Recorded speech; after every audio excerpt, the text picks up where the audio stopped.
Internet leads ട്രെയിനിങ്ങിൻ്റെ founder and CEO ആയ mister Jittu ജോസിൻ്റെ കൂടെയുള്ള സെക്കൻഡ് സെഷനാണിത്. Hello sir. ഹായ്. അപ്പോൾ കഴിഞ്ഞ സെഷനിൽ സാറ് പറഞ്ഞു ജെറ്റേവേസിൻ്റെ കൂടെ വർക്ക് ചെയ്തിട്ടുണ്ട് എന്നല്ലേ? അതെ. അപ്പം it was a big project. അതെ. അപ്പം അതിനുശേഷം ചെയ്തൊരു വേറെ വർക്ക് അല്ലെങ്കിൽ ഒരു ബിഗ് പ്രോജക്റ്റ് എന്താണ്? അതിനുശേഷം ഞാൻ വലിയ പ്രൊജക്റ്റ് ചെയ്തില്ല, പക്ഷെ ഒരു ചെറിയ പ്രൊജക്റ്റിന് ഞാൻ ബിഗ് പ്രൊജക്റ്റ് ആക്കിയതാണ്. അതൊരു എഡ്യൂക്കേഷൻ ഇൻസ്റ്റിറ്റ്യൂട്ടാണ്. അവർ ചെന്നൈ ബേസ്ഡ് ആണ്, ചെന്നൈ ആൻഡ് ട്രിവാൻഡ്രം ബേസ്ഡ് ആണ്.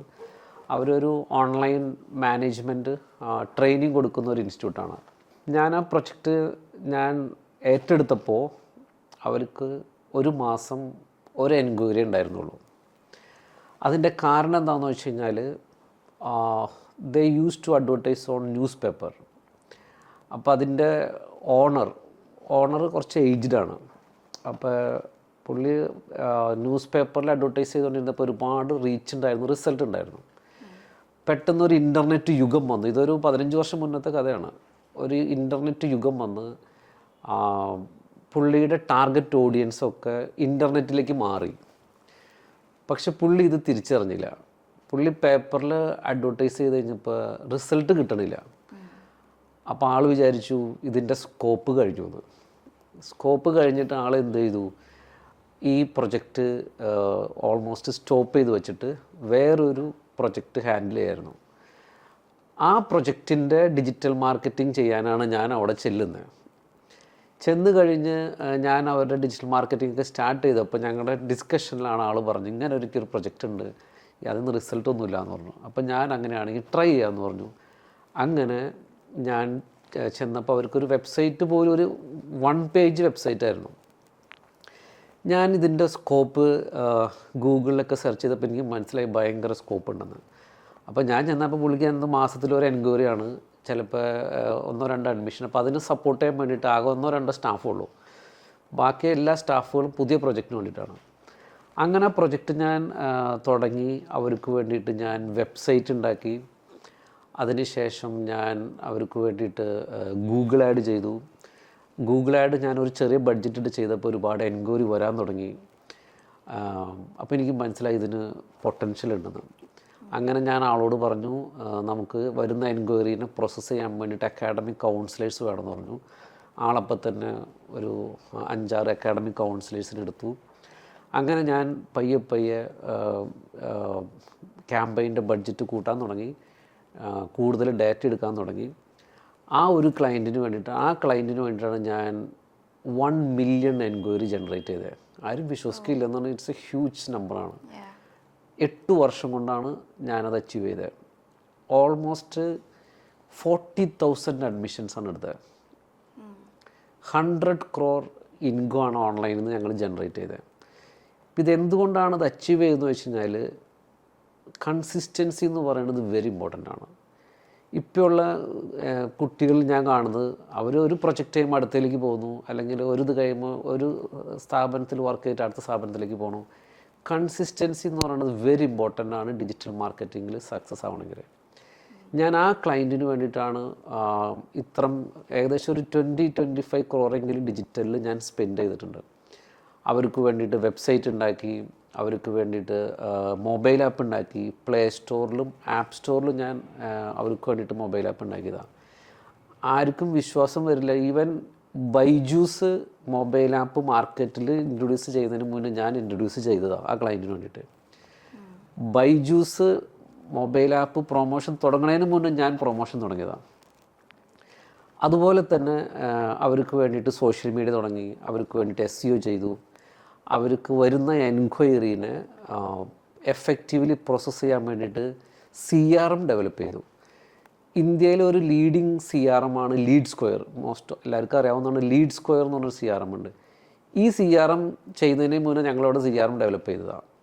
അപ്പോൾ എന്തുകൊണ്ടാണ് എനിക്ക് CRM ഡെവലപ്പ് ചെയ്യാനും ക്വാളിറ്റി വെബ്സൈറ്റ് ഉണ്ടാക്കാനും ഇത്ര ഡേറ്റ എടുക്കാൻ പറ്റിയത്? എൻ്റെ ടെക്നിക്കൽ ബാക്ക്ഗ്രൗണ്ടാണ്.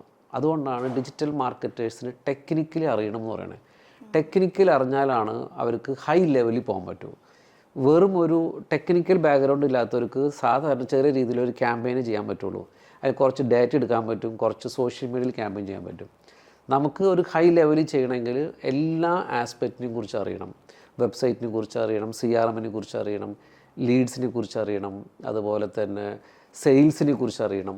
അതുകൊണ്ടാണ് ഇപ്പം നമ്മുടെ ഇൻസ്റ്റിറ്റ്യൂട്ടിൽ ഇത് എല്ലാ ടോപ്പിക്സ് ഇൻക്ലൂഡ് ചെയ്തേക്കണം.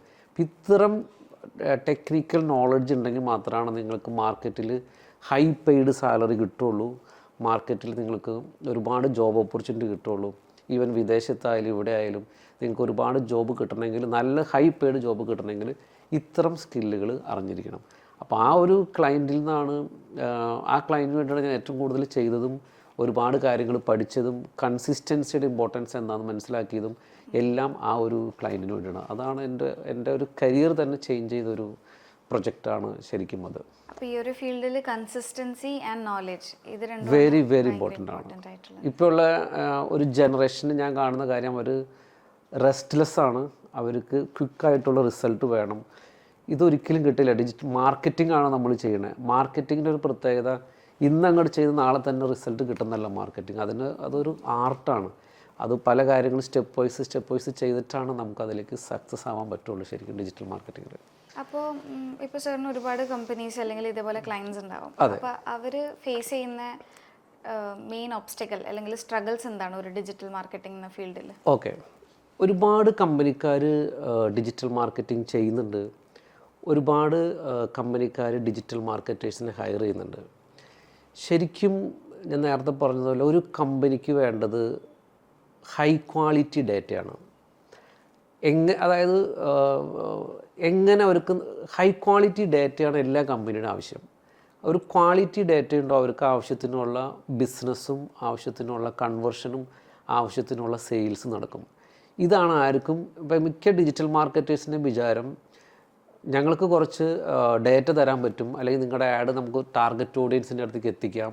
ഇതാണ് ഇവരുടെ മൈൻഡ് സെറ്റ് തന്നെ. ശരിക്കും മൈൻഡ് സെറ്റിൽ വർക്ക് ചെയ്ത് കഴിഞ്ഞാൽ ഇതിന് റിസൾട്ട് ഉണ്ടാവില്ല. കാരണം ഒരു ഡിജിറ്റൽ മാർക്കറ്റേഴ്സിൽ നിന്ന് ഒരു കമ്പനി എക്സ്പെക്റ്റ് ചെയ്യുന്നത് ഹൈ ക്വാളിറ്റി ഡേറ്റ ഡെലിവർ ചെയ്യാന്നുള്ളതാണ്. ഇത് ഡെലിവർ ചെയ്യാൻ പറ്റാത്തോളം കാലം അവർക്ക് അവിടെ വിജയിക്കാനും പറ്റില്ല, കമ്പനിക്ക് സർവൈവ് ചെയ്യാനും പറ്റില്ല. അപ്പോൾ കമ്പനി ഫേസ് ചെയ്യുന്നത് ഈ മൈൻഡ് സെറ്റിലുള്ള ഡിജിറ്റൽ മാർക്കറ്റേഴ്സ് അവൈലബിൾ അല്ല, ഈ ഒരു തോട്ടിലുള്ള ഡിജിറ്റൽ മാർക്കറ്റേഴ്സ് അവൈലബിൾ. അതുകൊണ്ടാണ് അവർക്ക് വിജയിക്കാൻ പറ്റാത്തതും കുറച്ച് കഴിഞ്ഞ് കഴിയുമ്പോൾ അവർ സക്സസ് ആവാൻ പറ്റാത്തതും. ഡിജിറ്റൽ മാർക്കറ്റേഴ്സ് ഒരു കമ്പനിയും അടുത്ത കമ്പനിക്ക് പോകണതിൻ്റെയൊക്കെ കാരണം ഇതൊക്കെ തന്നെയാണ്. അപ്പോൾ ഒരു കമ്പനി ഒരു ഇൻഹൗസ് ഡിജിറ്റൽ മാർക്കറ്റിംഗ് ടീമിനെ വെക്കുന്നതാണോ നല്ലത്, അല്ലെങ്കിൽ പുറത്തുനിന്ന് ഫ്രീലാൻസ് ആയിട്ട് അല്ലെങ്കിൽ ഒരു ഏജൻസിൻ്റെ ഹെൽപ്പ് എടുക്കുന്നതാണോ നല്ലത് ഡിജിറ്റൽ മാർക്കറ്റിംഗ്? ഇതൊരു ഷോർട്ടായിട്ട് പറയാൻ പറ്റുന്നതല്ല ശരിക്കും. ഇൻഹൗസ് ടീം എന്ന് പറഞ്ഞാൽ അത്രയ്ക്ക് വലിയ പ്രൊജക്റ്റ് ഉണ്ടെങ്കിൽ മാത്രമാണ് ഇൻഹൗസ് ടീമിന് വയ്ക്കാൻ പറ്റൂ. കാരണം എൻ്റെ അടുത്ത് പല കമ്പനിക്കാരും വിളിക്കാറുണ്ട്. കാരണം നമ്മളൊരു ഡിജിറ്റൽ മാർക്കറ്റിംഗ് ഇൻസ്റ്റിറ്റ്യൂട്ട് നടത്തുന്നതാണ്. അതുപോലെ തന്നെ നമുക്കൊരു എക്സ്ക്ലൂസീവ് ജോബ് സൈറ്റ് ഉണ്ട് ഡിജിറ്റൽ മാർക്കറ്റിംഗ്, അതായത് iltjobs.com എന്ന് പറയും. എനിക്ക് തോന്നുന്നു വേൾഡിൽ തന്നെ അങ്ങനത്തെ ഒരു ജോബ് സൈറ്റ് ഇല്ല. അതായത് ഡിജിറ്റൽ മാർക്കറ്റിങ്ങിൻ്റെ ജോബ് മാത്രമുള്ള ജോബ് സൈറ്റാണ്. അതുപോലെ തന്നെ നമുക്കൊരു ഇൻസ്റ്റിറ്റ്യൂട്ട് ഉണ്ട്. അപ്പോൾ most of the company in Kerala ഒരു ഡിജിറ്റൽ മാർക്കറ്റേഴ്സിനെ വേണമെങ്കിൽ നമ്മളെയാണ് അപ്രോച്ച് ചെയ്യുന്നത്. അപ്പോൾ അവർ ചോദിക്കും ഫ്രഷേഴ്സ് ഉണ്ടോ? ഡെഫിനറ്റ്ലി ഫ്രഷേഴ്സ് ഉണ്ട്. പക്ഷെ ഒരു ഡിജിറ്റൽ മാർക്കറ്റിംഗ് കമ്പനി ഒരു ഫ്രഷേഴ്സിന് ഇൻഹൗസ് എടുത്തതുകൊണ്ട് തുടക്കം അവരിൽ നിന്നും ഒരു ഹെൽപ്പും കിട്ടില്ല. അവരത് പഠിക്കും, അവർ പല കാര്യങ്ങളും എക്സ്പീരിമെൻ്റ് ചെയ്യും. നിങ്ങൾക്ക് ഇൻഹൗസ് എടുക്കണം നല്ലതാണ്, അത്രയ്ക്ക് സ്കിൽഡായിട്ടുള്ളവർ എടുക്കണം. സ്കിൽഡായിട്ടുള്ളവർ എടുക്കാമെന്ന് പറഞ്ഞു കഴിഞ്ഞാൽ വെരി എക്സ്പെൻസീവാണ്. അപ്പോൾ ഒരു കമ്പനി ഒരു ആളെ ഹയർ ചെയ്യുമ്പോൾ എൻ്റെ ഒരു പേഴ്സണൽ സജഷൻ എന്ന് പറയുന്നത്, ഇപ്പോൾ നിങ്ങളൊരു റിയൽ എസ്റ്റേറ്റുകാരാണെങ്കിൽ റിയൽ എസ്റ്റേറ്റിൽ ഡിജിറ്റൽ മാർക്കറ്റിംഗ് ചെയ്തിട്ട് കുറേ ആൾക്കാരുണ്ടാവും. അവരുടെ ഫ്രീലാൻസ് എടുക്കുന്നതാണ് ഏറ്റവും നല്ലത്. കാരണം അവർ നിങ്ങൾക്ക് വിത്തിൻ 1 വീക്കിൽ തന്നെ റിസൾട്ട് തരാൻ പറ്റും. ചില കമ്പനിക്കാർ വെറുതെ ഫ്രഷേഴ്സിൻ്റെ അടുത്ത് അവർക്ക് ഇതിനെക്കുറിച്ച് ഒന്നും അറിയില്ല. അവരിതിനെക്കുറിച്ച് പഠിച്ച് വരുമ്പോഴാണ് അപ്പോഴേക്കും അവരവിടെ നിന്ന് പോകും. അതുകൊണ്ട് തന്നെയാണ് ഞാൻ ഒറ്റ ഫീൽഡിലാണ് ഞാൻ ഫോക്കസ് ചെയ്തിരിക്കുന്നത്. ഞാൻ ഡിജിറ്റൽ മാർക്കറ്റിംഗ് ചെയ്തു കൊടുക്കുന്നത് എഡ്യൂക്കേറ്റേഴ്സിന് വേണ്ടിയിട്ടാണ്.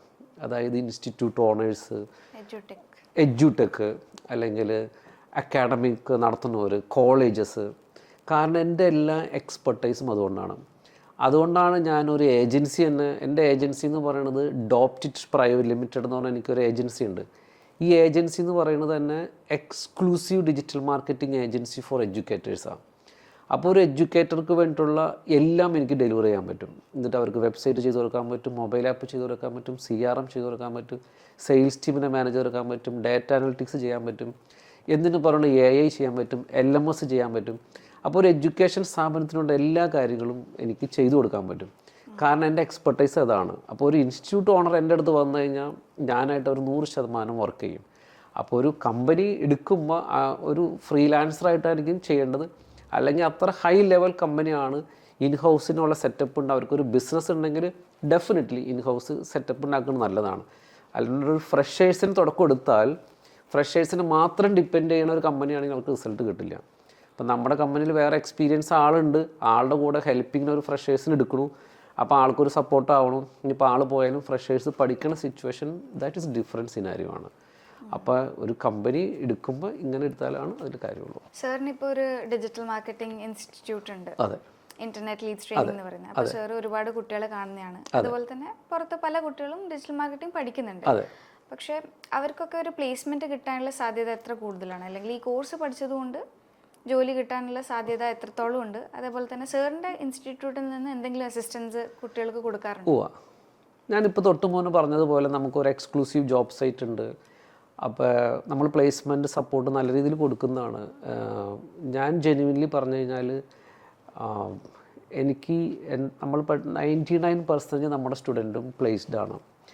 ഇനിയിപ്പോൾ ഞാൻ ഈ വീഡിയോ കണ്ടിട്ട് ഏതെങ്കിലും ഒരു കുട്ടികൾ പറയുകയാണ് ഞാൻ അവിടെ പഠിച്ചതാണ്, എനിക്ക് പ്ലേസ്മെൻറ്റ് കിട്ടിയിട്ടില്ല, സപ്പോർട്ട് എടുത്ത് നമ്മൾ കൊടുക്കാൻ തയ്യാറാണ്. കാരണം നമ്മുടെ അടുത്തേക്ക് അതിന് മാത്രം കമ്പനികൾ വരുന്നതാണ്.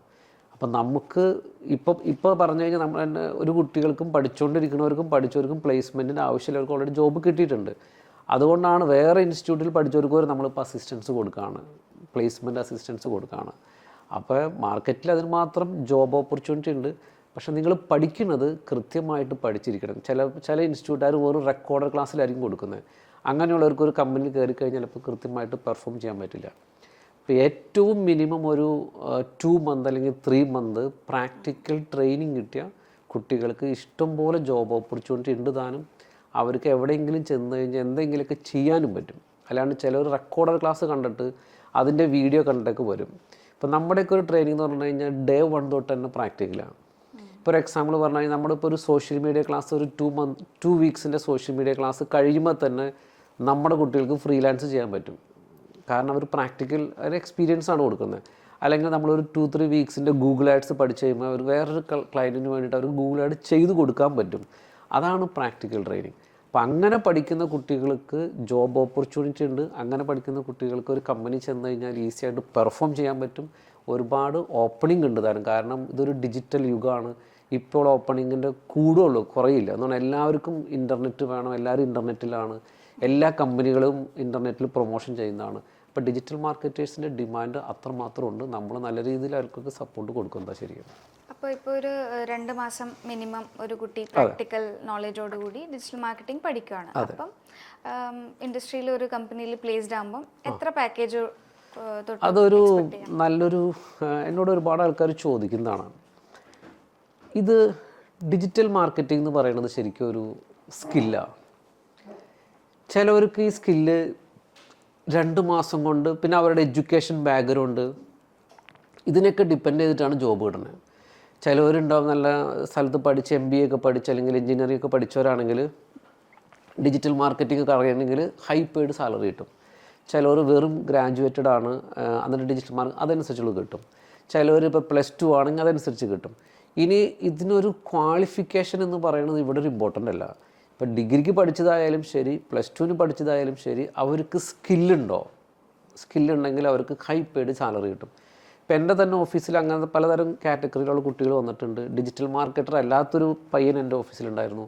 പക്ഷെ അവൻ അവിടെ വന്ന് പഠിച്ചെടുത്തിട്ട് അവൻ അതിലൊരു സ്കില്ല് കാണിച്ചു. ഇന്ന് അവിടെ ഡിജിറ്റൽ മാർക്കറ്റേഴ്സിനേക്കാളും കൂടുതൽ സാലറി ആൾക്ക് കിട്ടണം. ഇത് പ്യുവർലി സ്കിൽ ബേസ്ഡ് ആണ്. നിങ്ങൾക്ക് സ്കില്ല് പ്രൂവ് ചെയ്യാൻ പറ്റിക്കഴിഞ്ഞാൽ നിങ്ങൾക്ക് പലതരത്തിലുള്ള സാലറി കിട്ടാം. എന്നാലും ഡിജിറ്റൽ മാർക്കറ്റ് ഏറ്റവും മിനിമം 10,000 15,000. ഇനി നിങ്ങൾ ഒരു കമ്പനി കയറി സ്കില്ല് കാണിച്ച് വേണമെങ്കിൽ 6 മന്തിൽ തന്നെ നിങ്ങൾക്ക് വേണമെങ്കിൽ 75,000 1 lakh. ഇനി അത് ഗൾഫിൽ പോയാൽ അതിൽ കൂടുതൽ. ഇതൊക്കെ സ്കില്ലിനെ ഡിപ്പെൻഡ് ചെയ്തിട്ടാണ് ഇതിൻ്റെ സാലറി ഇരിക്കുന്നത്. സാറിന് അറിയുന്ന ഒരു ഡിജിറ്റൽ മാർക്കറ്ററിന്റെ ഹയസ്റ്റ് സാലറി എത്രയാണ്? ഞാനത് ഇതിന് മുന്നത്തെ വീഡിയോയിൽ പറഞ്ഞതാണ്. കേരളത്തിൽ ആരും വിശ്വസിക്കില്ല, 5 ലക്ഷം രൂപ സാലറി കിട്ടിയ ആൾക്കാർ എനിക്കറിയാം. 5 ലക്ഷം. ഇത് ഞാൻ ചിലർ പറയും ഇത് തള്ളാണെന്ന് പറയും. പക്ഷേ ആർക്കെങ്കിലും പറയണം എന്തെങ്കിലും പ്രൂഫ് കാണിച്ചു തരാൻ പറഞ്ഞാൽ ഞാനത് പ്രൂഫ് കാണിച്ചെടുക്കാം. സാലറി സ്ലിപ്പ് സഹിതം, അല്ലെങ്കിൽ അവർ ചെയ്തിരിക്കുന്ന അത് വെച്ചിട്ട്. അത് 1 മാസം 2 മാസം അല്ല, അവർ എനിക്ക് തോന്നുന്ന ആളൊരു 3-4 വർഷം ആ സാലറി റേഞ്ച് വാങ്ങിച്ചിട്ടുണ്ടാവും. അപ്പോൾ അത് എന്തുകൊണ്ടാണെന്ന് വെച്ച് കഴിഞ്ഞാൽ അത്രയ്ക്ക് സ്കില്ല് ആൾക്ക് ഉണ്ടായിരുന്നു, അല്ലെങ്കിൽ അത്തരം കാര്യങ്ങൾ ആളവിടെ ചെയ്യുമായിരുന്നു. അല്ലാണ്ട് വെറുതെ ഒരു ഞാൻ നേരത്തെ പറഞ്ഞതുപോലെ ഒരു ഗൂഗിൾ ആഡ് ചെയ്തതുകൊണ്ടോ അല്ലെങ്കിൽ അത്തരം ചെയ്തുകൊണ്ടോ ചിലപ്പോൾ കിട്ടണമെന്നില്ല. ഒരുപാട് വെബുമായി ബന്ധപ്പെട്ട പല കാര്യങ്ങളും ചെയ്ത് കഴിഞ്ഞാൽ, അതുകൊണ്ടാണ് പറഞ്ഞത് അതിൽ കൂടുതൽ കിട്ടുന്നവരുണ്ട്. കാരണം ഇതൊരു പെർഫോമൻസ് മാർക്കറ്റിംഗ് ആണ്. നമുക്ക് ബിസിനസ് ഒരു കമ്പനിക്ക് കൊടുക്കാൻ പറ്റുമോ, അവർ നിങ്ങൾക്ക് എത്ര സാലറിയോ എത്ര പാക്കേജോ വേണമെങ്കിലും തരാൻ പറ്റും. അപ്പോൾ ഇതൊരു ഗ്ലോബൽ ലാംഗ്വേജ്. നമുക്ക് ഇവിടെ ഇരുന്നിട്ട് വേണമെങ്കിൽ US ക്ലയൻറ്റിന് ചെയ്യാം, UK ക്ലയൻറ്റിന് ചെയ്യാം. ഇപ്പോൾ ഒരു UK ക്ലയൻറ്റ് നമ്മൾ അത് മാത്രം ബിസിനസ് ഡിജിറ്റൽ വഴി ചെയ്ത് കൊടുത്തു കഴിഞ്ഞാൽ അവർ നമുക്ക് ഇതിൻ്റെ 10 ഇരട്ടി വേണമെങ്കിൽ തരും. ഇതൊരു സ്കില്ലാണ് ബേസിക്കലി. എത്ര സാലറി നമുക്ക് തന്നെ ഡിഫൈൻ ചെയ്യും. കാരണം നമ്മൾ ഇത്ര ബിസിനസ് തന്നു, നിങ്ങൾ ഇത്ര സാലറി തരണമെന്ന് പറഞ്ഞാൽ അവർ തന്നിരിക്കും എന്തായാലും. വളരെ ഇൻസൈറ്റ്ഫുൾ ആയിരുന്നു സാറിൻ്റെ കൂടി ഉണ്ടായ 2 സെഷൻസും. ഓക്കെ. അപ്പോൾ ഇപ്പം ഡിജിറ്റൽ മാർക്കറ്റിംഗ് പഠിക്കുന്ന കുട്ടികൾ, അല്ലെങ്കിൽ ഓൾറെഡി വർക്കിംഗ് പ്രൊഫഷണൽസ് ആണ്, അല്ലെങ്കിൽ അവരുടെ സ്കിൽ ഇംപ്രൂവ് ചെയ്യാൻ നോക്കുന്നവരുണ്ടാവല്ലോ. ഓൾറെഡി വർക്ക് ചെയ്യുന്നുണ്ട്, പക്ഷേ ഇനിയും എനിക്ക് കുറച്ചും കൂടി ഡീറ്റെയിൽ ആയിട്ട് പഠിക്കണം എന്ന് ചിന്തിക്കുന്നവർ. അപ്പോൾ അങ്ങനെയുള്ളവരോടൊക്കെ എന്താണ് സാറിന് പറയാനുള്ളത്? ഓക്കെ, ഞാൻ ഡിജിറ്റൽ മാർക്കറ്റിങ്ങിൽ എങ്ങനെയാണ് നോളജ് അപ്ഡേറ്റ് ചെയ്യാന്ന് വെച്ചാൽ, ഡിജിറ്റൽ മാർക്കറ്റിങ്ങിലുള്ള ഒരു പ്രത്യേകത എന്ന് വെച്ചാൽ ഓൾമോസ്റ്റ് എവരി ഡേ പുതിയ ചേഞ്ചസ് വരുന്നതാണ്. എല്ലാ ദിവസവും പുതിയ ചേഞ്ചസ് വരും. അപ്പോൾ ഈ ചേഞ്ച് പഠിക്കാൻ താല്പര്യം ഉണ്ടെങ്കിൽ മാത്രമേ ഇവിടെ സർവ് ചെയ്യാൻ പറ്റുള്ളൂ. ഞാൻ 20 വർഷമായിട്ട് ഫീൽഡിലാണ്. ഞാനിപ്പോൾ ഈ പോഡ്കാസ്റ്റ് തന്നെ ഷൂട്ട് ചെയ്യുന്നത് ഇപ്പോഴത്തെ ഒരു ട്രെൻഡാണ്. ഞാൻ അതിലേക്ക് മാറാൻ ഞാൻ തയ്യാറാണ്. ഞാനിത് തയ്യാറായില്ലെങ്കിൽ സ്ലോലി ഞാനെന്ന് പറയുന്ന ഒരു പ്രൊഫഷണലും ഒരു താഴേക്ക് പോകും. അപ്പം ഞാൻ എന്താണെന്ന് വെച്ചാൽ നോളജ് അപ്ഡേറ്റ് ചെയ്യാൻ വേണ്ടിയിട്ട് ഞാൻ ചെയ്തുകൊണ്ടിരുന്നത് ഫസ്റ്റ് കാര്യം എന്ന് വെച്ചാൽ ഈ നോളജ് അപ്ഡേറ്റ് ചെയ്യാൻ വേണ്ടിയിട്ടാണ് ഞാൻ ട്രെയിനിങ് തുടങ്ങിയത്. ഞാൻ ട്രെയിനിങ് ഇൻസ്റ്റിറ്റ്യൂട്ട് അത്ര സീരിയസ്ലി തുടങ്ങിക്കൊണ്ടിരുന്നല്ല. എനിക്ക് എൻ്റെ നോളജ് അപ്ഡേറ്റ് ചെയ്യാൻ വേണ്ടിയിട്ടാണ് ഞാൻ ട്രെയിനിങ് തുടങ്ങി. കാരണം എനിക്ക് ഒരുപാട് കുറേ ബിഗ് പ്രൊജക്റ്റുകളുണ്ടായി. അതുപോലെ തന്നെ ഞാൻ നോളജ് അപ്ഡേറ്റ് ചെയ്യാൻ വേണ്ടി ചെയ്തതാണ്, ഞാൻ എവിടെയൊക്കെ ഡിജിറ്റൽ മാർക്കറ്റിംഗ് കോൺഫറൻസസ് ഉണ്ടോ ഇതൊക്കെ ഞാൻ അറ്റൻഡ് ചെയ്യായിരുന്നു. എനിക്ക് തോന്നുന്നു ഗൂഗിളിൻ്റെ തന്നെ ഒരു 50 പ്രാവശ്യമെങ്കിലും ഗൂഗിളിൻ്റെ ഓഫീസിൽ പോവുകയും അവരായിട്ട് ഇൻട്രാക്ട് ചെയ്തിട്ടുണ്ട്. യാഹുവിൻ്റെ ഓഫീസിൽ ഞാൻ പോയിട്ടുണ്ട്, ലിങ്ക്ഡിൻ്റെ ഓഫീസിൽ പോയിട്ടുണ്ട്. അതുപോലെ തന്നെ അമേരിക്കയിൽ തന്നെ ഒരു 5 പ്രാവശ്യമെങ്കിലും പല ഡിജിറ്റൽ മാർക്കറ്റിംഗ് കോൺഫറൻസുകൾ ഞാൻ അറ്റൻഡ് ചെയ്യാറുണ്ട്. ഇന്ത്യയിൽ തന്നെ ഒരുപാട് അറ്റൻഡ് ചെയ്തിട്ടുണ്ട്. ഡൽഹിയിൽ, മുംബൈ, ചെന്നൈ, ഇവിടെയൊക്കെ ഞാൻ ഡിജിറ്റൽ മാർക്കറ്റിംഗ് കോൺഫറൻസുകൾ അറ്റൻഡ് ചെയ്യും. നമ്മളൊരു കോൺഫറൻസ് അറ്റൻഡ് ചെയ്യുമ്പോൾ നമുക്ക് ഒരുപാട് സക്സസ്ഫുൾ സ്റ്റോറീസ് കേൾക്കാം, ഒരുപാട് സക്സസ്ഫുൾ ഡിജിറ്റൽ മാർക്കറ്റായിട്ട് ഇൻട്രാക്ട് ചെയ്യാൻ പറ്റും. നമുക്കൊരുപാട് എനർജി കിട്ടും, നമുക്കൊരുപാട് പുതിയ നോളജ് കിട്ടും, നമുക്കറിയാൻ പറ്റും ഒരുപാട് കാര്യങ്ങൾ ഇതിൽ ചെയ്യാനുണ്ടല്ലോ. അതേപോലെ കോൺഫറൻസിൻ്റെ കൂടെ അവർ നമുക്ക് ട്രെയിനിങ് തരും. ഞാൻ ഒരുപാട് കോൺഫറൻസ് അറ്റൻഡ് ചെയ്തിട്ടുണ്ട്. ഈവൻ ലണ്ടനിൽ തന്നെ ഞാൻ ഡിജിറ്റൽ മാർക്കറ്റിംഗ് കോൺഫറൻസ് അറ്റൻഡ് ചെയ്തിട്ടുണ്ട്, ഓസ്ട്രേലിയയിൽ അറ്റൻഡ് ചെയ്തിട്ടുണ്ട്, സിംഗപ്പൂർ അറ്റൻഡ് ചെയ്തിട്ടുണ്ട്, ചൈനയിൽ അറ്റൻഡ് ചെയ്തിട്ടുണ്ട്.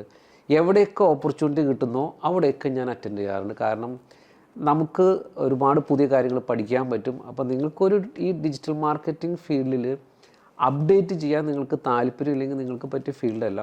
അപ്പോൾ നിങ്ങൾക്ക് അപ്ഡേറ്റ് ചെയ്യാൻ പറ്റിയ ഏറ്റവും നല്ലൊരു മോഡ് എന്ന് പറയുന്നത് ഇതുപോലത്തെ കോൺഫറൻസ് അറ്റൻഡ് ചെയ്യാം. അതുപോലെ നിങ്ങളും ചെറുതായിട്ട് ട്രെയിനിങ് കൊടുക്കുക. ട്രെയിനിങ് കൊടുക്കുമ്പോൾ കുട്ടികൾ പല ഡൗട്ടുകൾ ചോദിക്കും, നമുക്ക് ചേഞ്ചസ് പെട്ടെന്ന് കാണാൻ പറ്റും. പുതിയ പ്ലാറ്റ്ഫോംസ്, അതിൽ തന്നെയുള്ള യൂസർ ഇൻ്റർഫേസ് മാറണമെന്ന് അറിയാൻ പറ്റും. അവർ ചോദ്യങ്ങൾ ചോദിക്കും, നമ്മൾ കുറച്ച് റിസർച്ച് എടുത്തും പ്രിപ്പയർ ചെയ്യും. ഇതൊക്കെ നമ്മൾ ഹെൽപ്പ്, ഇതൊക്കെ ഉണ്ടെങ്കിൽ മാത്രമാണ് നമുക്ക് ഇതിൽ നല്ല രീതിയിൽ സർവൈവ് ചെയ്യാൻ പറ്റുള്ളൂ, നല്ല രീതിയിൽ ഷൈൻ ചെയ്യാൻ പറ്റുള്ളൂ, നല്ല രീതിയിൽ പെർഫോം ചെയ്യാൻ പറ്റുള്ളൂ. ശരിക്കും ഡിജിറ്റൽ മാർക്കറ്റിങ്ങിൽ എന്താണ് ഒരു സക്സസ്ഫുൾ ഫോർമുല? അതായത് ഇപ്പോൾ ഒരു ഇൻഫ്ലുവൻസർ മാർക്കറ്റിംഗ് ചെയ്താലാണോ നമുക്ക് കൂടുതൽ ലീഡ്സ് വരിക, അതോ ക്യാമ്പയിൻ ചെയ്താലാണോ, അല്ലെങ്കിൽ വേറെ എന്തെങ്കിലും തരത്തിൽ ആഡ് റൺ ചെയ്താലാണോ? എന്താണ് കൂടുതൽ സക്സസ്ഫുൾ ആയിട്ടിരിക്കുന്നത്? അതായത് എൻ്റെ ഒരു അനുഭവത്തിൽ ഞാൻ ഒരുപാട് ഡിജിറ്റൽ മാർക്കറ്റിംഗ് ചെയ്തിട്ടുണ്ട്, ഒരുപാട് ക്യാമ്പയിൻ ചെയ്തിട്ടുണ്ട്, സോഷ്യൽ മീഡിയ ചെയ്തിട്ടുണ്ട്, അല്ലെങ്കിൽ ഗൂഗിൾ ആഡ് ചെയ്തിട്ടുണ്ട്, ഇൻഫ്ലുവൻസർ മാർക്കറ്റിംഗ് ചെയ്തിട്ടുണ്ട്. അപ്പോൾ ഞാനിപ്പോൾ ഇൻഫ്ലുവൻസർ മാർക്കറ്റിങ്ങിൻ്റെ കാര്യം പറഞ്ഞാൽ, നിങ്ങളൊരു ഇൻഫ്ലുവൻസറെ ചൂസ് ചെയ്യുമ്പോൾ ശരിക്കും നിങ്ങൾ സൂക്ഷിക്കേണ്ടത്, ഇപ്പോൾ ഞാനൊരു എഡ്യൂക്കേഷനിലാണ് ചെയ്യണമെങ്കിൽ ഞാൻ ഇൻഫ്ലുവൻസറെ ചൂസ് ചെയ്യണത് എൻ്റെ ഈ എഡ്യൂക്കേറ്റേഴ്സ് അല്ല ഇൻഫ്ലുവൻസേഴ്സ് അവർ ചെയ്യുന്ന കോണ്ടൻറ്റ് എന്താണ്, അവരുടെ കോണ്ടൻറ്റ് കുട്ടികളെ ഹെൽപ്പ് ചെയ്യുന്നതാണോ, അവരുടെ കോണ്ടൻറ്റ് എഡ്യൂക്കേഷൻ ഇൻഡസ്ട്രിയുമായി കണക്ട് ചെയ്യുന്നതാണോ, ഇതൊക്കെ ഇങ്ങനത്തെ കോണ്ടൻ്റ് ആണോ അവരുടേന്ന് ഞാൻ ചെക്ക് ചെയ്യും.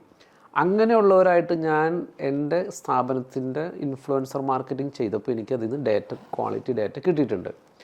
നമ്മുടെ ടാർഗറ്റ് ഓഡിയൻസും അവരുടെ ടാർഗറ്റ് ഓഡിയൻസും സെയിം ആണെന്ന് ചെക്ക് ചെയ്തിട്ട് വേണം നമ്മൾ ഇൻഫ്ലുവൻസർ ചൂസ് ചെയ്യാൻ. അല്ലാണ്ട് ഇപ്പോൾ ഞാൻ എൻ്റെ സ്ഥാപനത്തിന് ഒരു കോമഡി പറയുന്ന ഒരു ഇൻഫ്ലുവൻസറായിട്ട് ഞാൻ ചൂസ് ചെയ്തുകൊണ്ട് എനിക്ക് യാതൊരു റിസൾട്ടും കിട്ടില്ല. പിന്നെ എൻ്റെ ഒരു പേഴ്സണൽ അനുഭവത്തിൽ ഞാൻ ഒരുപാട് ഇൻഫ്ലുവൻസറായിട്ട് ചെയ്തിട്ടുണ്ട്, ക്ലയൻറ്റുകൾക്ക് വേണ്ടി ചെയ്തിട്ടുണ്ട്. ഞാൻ ഹാപ്പിയല്ല. എനിക്ക് അതിൽ നിന്ന് എൻക്വയറിയോ അത് വെച്ച് യാതൊരു ബെനിഫിറ്റോ കിട്ടിയിട്ടില്ല. 99% ഫെയിൽഡായിരുന്നു. ഒരു 1% എനിക്ക് സക്സസ് സ്റ്റോറീസ് ഉണ്ട്. അതൊരു ഫ്യൂ ഇൻഫ്ലുവൻസറാണ് എഡ്യൂക്കേഷൻ സെക്ടറിൽ, അവരായിട്ട് ചെയ്തപ്പോൾ എനിക്ക് റിസൾട്ട് കിട്ടിയിട്ടുണ്ട്. പിന്നെ ഞാൻ ഇതിൽ ഇൻഫ്ലുവൻസർ മാർക്കറ്റിംഗ് എന്ന് പറഞ്ഞാൽ ഞാൻ കണ്ടേക്കണത് അതൊരു വൺ ടൈം മാജിക്കായിട്ട് എനിക്ക് തോന്നിക്കണേ. അവർ ചെയ്യുന്നു, 1-2 ദിവസം നല്ല റീച്ച് കിട്ടും. ഇനി അതിലൊരു ഓർഗാനിക് റീച്ച് കിട്ടിയാലാണ് കുറച്ചും കൂടി റിസൾട്ടുള്ളൂ. ഇപ്പം ഞാൻ ഇൻഫ്ലുവൻസേഴ്സിൽ കണ്ടിരിക്കുന്ന വേറൊരു തട്ടിപ്പെന്ന് എനിക്കറിയില്ല. നമ്മുടെ കയ്യിൽ നിന്ന് പൈസ വാങ്ങിയിട്ട് അവരുടെ കോണ്ടൻറ്റ് അവർ ബൂസ്റ്റ് ചെയ്ത് ഓർഗാനിക്കിലല്ലാണ്ട് അവർ റീച്ച് തരും. അങ്ങനെ തന്നെ റീച്ചിന് യാതൊരു ഗുണമില്ല. അപ്പോൾ എൻ്റെ ഒരു പേഴ്സണൽ അഭിപ്രായത്തിൽ ഇൻഫ്ലുവൻസർ മാർക്കറ്റിങ്ങിൽ ഞാൻ ഒരു 99% ഞാൻ ഹാപ്പിയല്ല. ഇപ്പോൾ നേരത്തെ ചോദിച്ചതുപോലെ എന്താണ് ഇതിലൊരു സക്സസ്ഫുൾ ഫോർമുല എന്ന് പറഞ്ഞാൽ, നിങ്ങൾക്ക് ഡിജിറ്റൽ മാർക്കറ്റിങ്ങിൽ വിജയിക്കണമെങ്കിൽ രണ്ട് കാര്യം നിങ്ങൾ ശ്രദ്ധിച്ചാൽ മതി. ഒന്ന്, ഹൈ ക്വാളിറ്റി ഡാറ്റ ജനറേറ്റ് ചെയ്യുക. അതായത് ഗൂഗിൾ ആഡ് ചെയ്യുകയോ SEO ചെയ്യുകയോ സോഷ്യൽ മീഡിയ ചെയ്യുകയോ വാട്ടെവർ, ഇൻ്റർനെറ്റിൽ നിന്നും ഹൈ ക്വാളിറ്റി ലീഡ് ജനറേറ്റ് ചെയ്യുക. ജനറേറ്റ് ചെയ്തതിന് ശേഷം ആ ഡേറ്റേനെ നല്ല രീതിയിൽ പ്രോസസ്സ് ചെയ്യുക. ഈ 2 കാര്യം ചെയ്ത് കഴിഞ്ഞാൽ നിങ്ങൾക്ക് 99% വിജയിക്കാം. ഇപ്പം ഞാൻ കാണുന്ന ചിലവർ ഡേറ്റ എടുക്കും, പക്ഷേ വരുന്ന ഡേറ്റേനെ നല്ല രീതിയിൽ പ്രോസസ്സ് ചെയ്യില്ല. ചിലവർക്ക് ഡേറ്റ എടുക്കാൻ അറിയില്ല, പ്രോസസ്സ് ചെയ്യുന്ന ആൾക്കാരുണ്ട്. അതായത് ചീത്ത ഡേറ്റ എടുക്കും, എന്നിട്ട് പ്രോസസ്സ് ചെയ്ത് കൺവേർട്ട് ചെയ്യാൻ നോക്കും. രണ്ടും പറ്റില്ല.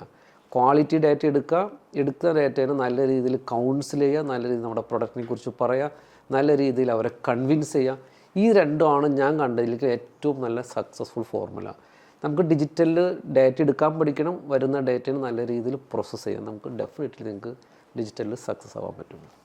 സാറിൻ്റെ കൂടെ ഉണ്ടായ 2 സെഷൻസും ഭയങ്കര ഇൻസൈറ്റ്ഫുൾ ആയിരുന്നു. അപ്പോൾ ഡിജിറ്റൽ മാർക്കറ്റിംഗ് പഠിക്കണമെന്ന് ആഗ്രഹിക്കുന്ന കുട്ടികൾക്കൊക്കെ നല്ല യൂസ്ഫുൾ ആൻഡ് ഇൻഫോർമേറ്റീവ് വീഡിയോ ആയിരുന്നു നമ്മളുടെ 2 സെഷൻസും. എന്തൊക്കെ ശ്രദ്ധിക്കണം, ഒരു ഇൻസ്റ്റിറ്റ്യൂട്ട് എങ്ങനെ ചൂസ് ചെയ്യണം, ഒരു ഇൻഡസ്ട്രി റെഡി പ്രൊഫഷണൽ എങ്ങനെ ആവണം എന്നുള്ള കാര്യങ്ങളൊക്കെ നമ്മൾ കവർ ചെയ്തിട്ടുണ്ട്. അപ്പോൾ താങ്ക് യു സോ മച്ച്.